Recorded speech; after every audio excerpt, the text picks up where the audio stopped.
Roger Sutcliffe, you were born in Horsforth near Leeds, son of a farmer. How did you get interested in motorbikes in the first place? Well, I started work as an apprentice plumber, and a lot of the building trade workers, they had motorbikes to get to work. Because it was quick and easy, rather than public transport. Because if I went to work on the bus, I had to get two buses. So I lived in the countryside, like, you know, that's after I rode my push bike when I first started, 4 miles, and then got the nearest bus, and then I had to have a change and get two buses just to get to work. Well, you enjoyed riding the motorbike more than the bicycle, well, and you like going quick, well, so you became interested in racing? Yeah, put it this way, I mean, once I got a motorbike, when I was old enough, I never rode a push bike again. Simple as that.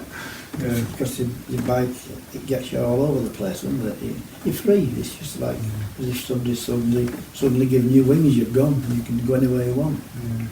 And then you went into racing then.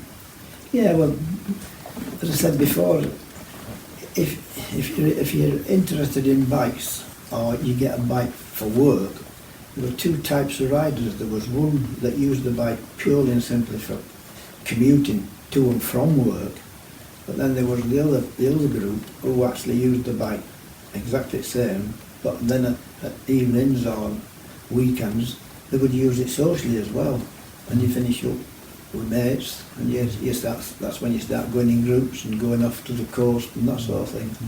And then of course you go watching race meetings and that, and then you get interested that way. And then you start racing yourself. Yeah. And where did you first race? First race I ever did was Prix up in Scotland.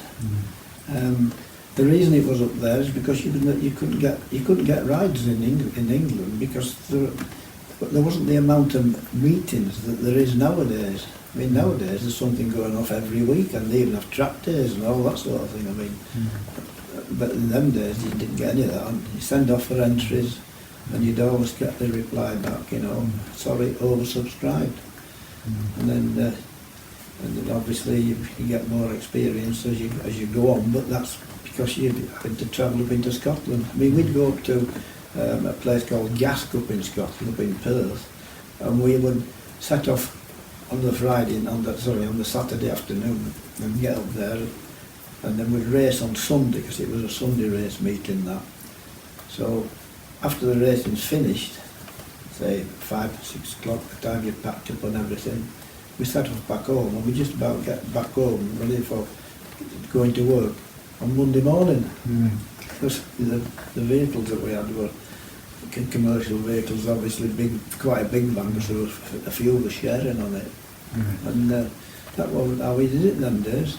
You started racing a 500cc BSA Gold Star. Yeah. How did you move on to faster machinery? Well, I lived in Horsforth. That's where I was brought up, and there was also a motorcycle dealer there called Bill Bancroft, pretty well known. He put Alan Shepherd on the road to his success, and I got pretty friendly with Bill, being a plumber, did jobs for him and that sort of thing, and that's how our friendship started. And I finished up buying an AGS 7R off him, and that was 1966. And I bought that, and I first rode in the Manx in '67. And it finished 29th, and that was 67, and 68 I finished 9th in the junior race. You started riding for Ray Cowles shortly after that, did you? I did, yeah. That was 68 was that. Sorry, 69, sorry, not 68, 69.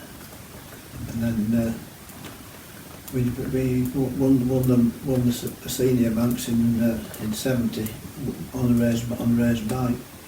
Was that as an effortless ride, a start to finish win, or was it? It was.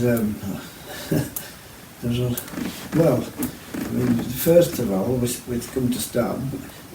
Ray, he did it a few times in Ray. You'd be on the line in the queue up Glencrutcher Road, and Ray had come wandering down.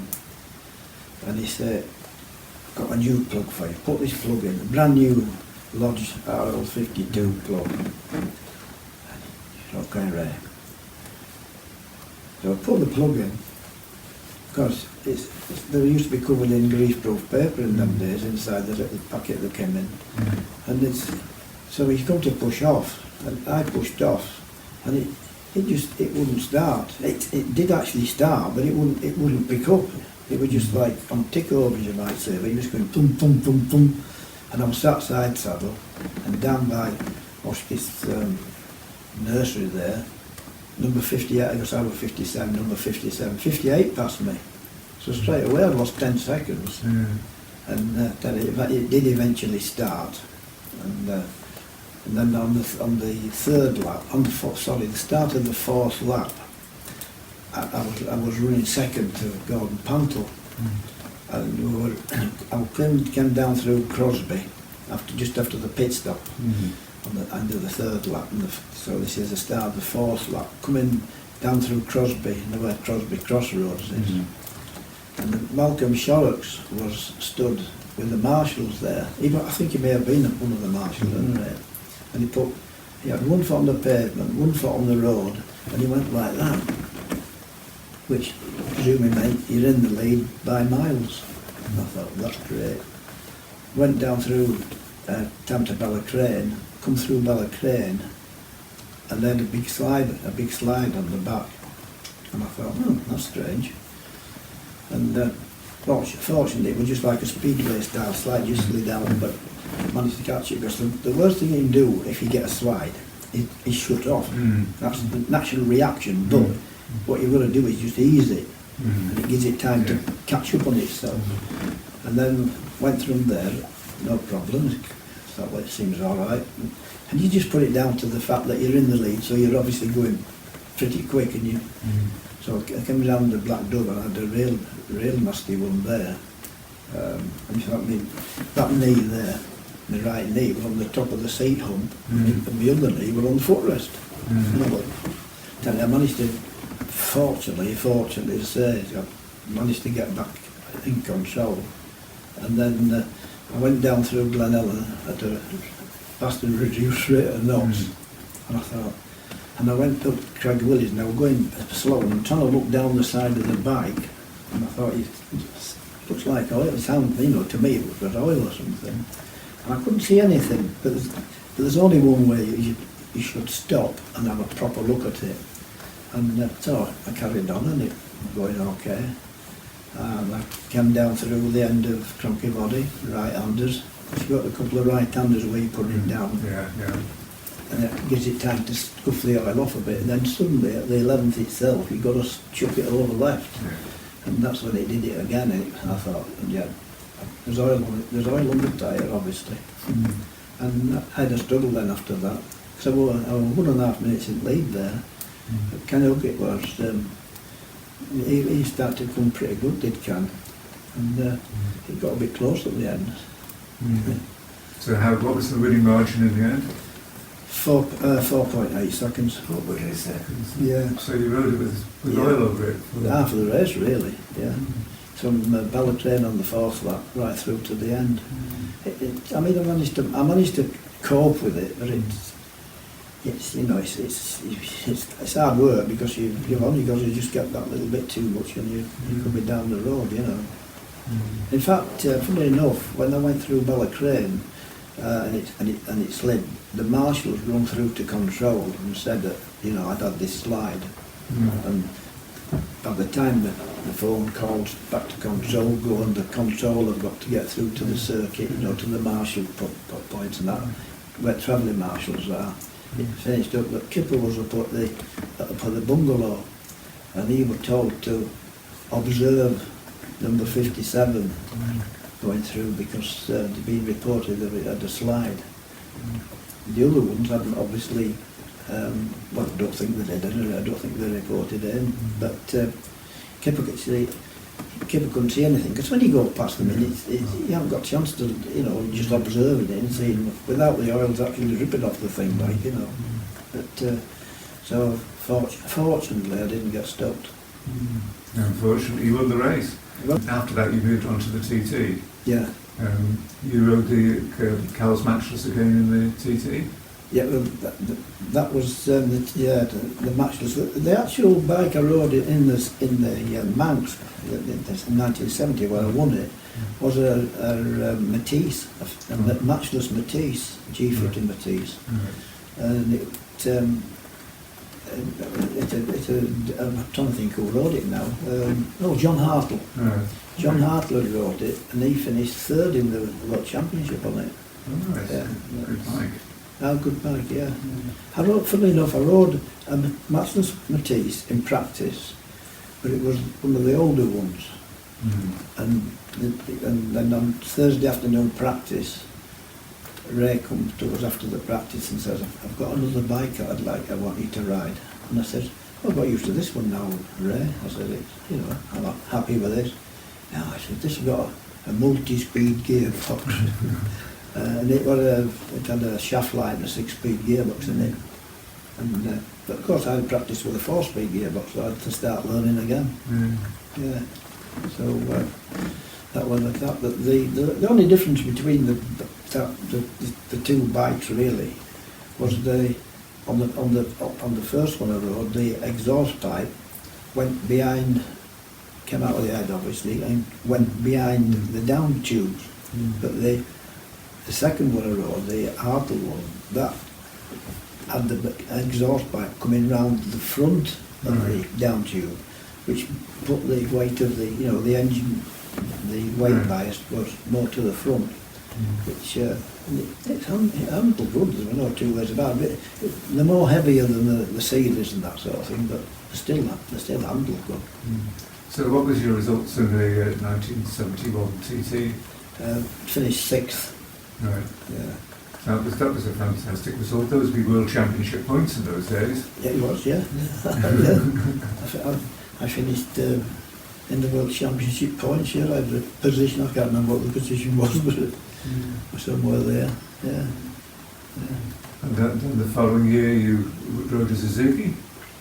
I rode a Suzuki, yeah, but that was a bit of a disaster. Every time we went out and it seized up. That was a TR500 Suzuki with it had what they call a TR500 T-port engine. Because they were different to the road bikes. I mean, they looked exactly the same to look at them, but they were different in the way of the cranks were different. Yeah, there had stuffer rings in the crankcases and all sorts of stuff like that. Because there's that made of red eye, But yeah, we're good, but we're a disaster in the way of, literally every time we went out it seized. Yeah, so it's 1972 as a write-off, but 1973 it came good again.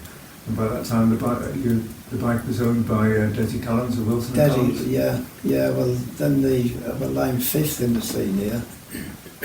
Then one of the wires on the ignition, the points ignition, and one of the wires snapped, just where the little spade connector goes onto the pickup, and it put me out, unfortunately, up the mountain mile.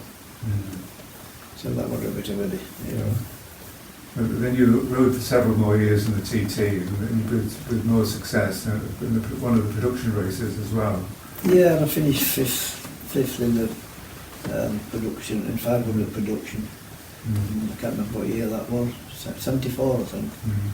But by then you got a young family growing up, which included Ralph, who